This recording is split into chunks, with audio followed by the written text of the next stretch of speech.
दरवर्षीप्रमाणे 2026चा सुद्धा तुम्हाला पीक विमा भरायचा होता.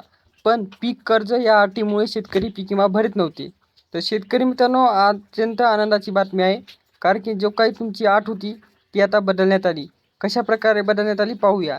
तर शेतकरी मित्रांनो, तुम्हाला माहीत आहे, इथून मागे कोणतीही अट नव्हती पीक कर्जाची किंवा इतर बाबीची. पण जेव्हापासून हे पीक विमा शेतकऱ्यांना द्यायचं सुरू झालं आहे तेव्हापासून सरकार हे नवीन नवीन अटी लावित आहे.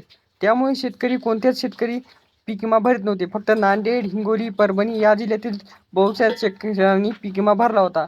पण इतर जिल्ह्यातील शेतकरी पीक विमा 2026च्या योजनेसाठी प्रतिसाद देत नव्हते.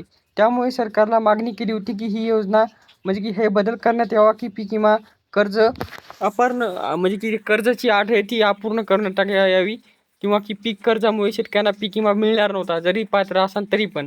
आता शेतकरी मित्रांनो, सरकारने ही अट काढून टाकलेली आहे किंवा रद्द केलेली आहे, कारण की शेतकरी पीक विमा योजनेला प्रतिसाद देत नव्हते. आणि रेड इलेवनमध्ये शेतकऱ्यांचं खूप सारं नुकसान झालेलं आहे यंदा, कारण की पाऊसच कमी पडत आहे आणि शेतकऱ्यांचं नुकसान झाल्यामुळे शेतकऱ्यांना पीक विमा पण मिळणार आहे असं शेतकऱ्यांना वाटत आहे. त्यामुळे ह्या अटी मांडल्या होत्या. पण शेतकऱ्यांनी आंदोलन आणि हे प्रश्न मांडल्यामुळे आता शेतकऱ्यांची ती अट रद्द करण्यात आली.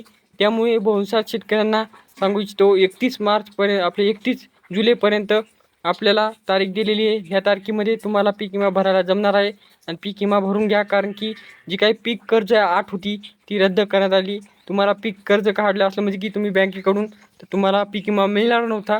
आणि हे असं शासनाने जार काढण्यात आला. पण आजच जार काढण्यात आला आहे की जे काही तुमची पीक कर्ज अट आहे ती रद्द करण्यात आली आणि दरवर्षीप्रमाणेच 2026चा पण पीक विमा तुम्हाला या अटी बिनाच भरायचा आहे.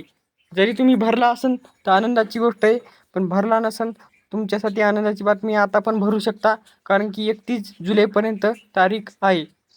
अशा प्रकारची माहिती होती. कशी वाटली कमेंट करा आणि तसेच मित्रांना पाहुण्यांना व्हिडिओ शेअर करा. आणि नवीन असाल तर चॅनलला सबस्क्राईब करायची विसरू नका, कारण की महत्त्वपूर्ण माहित्या या चॅनलवर नेहमी टाकत राहतो. धन्यवाद.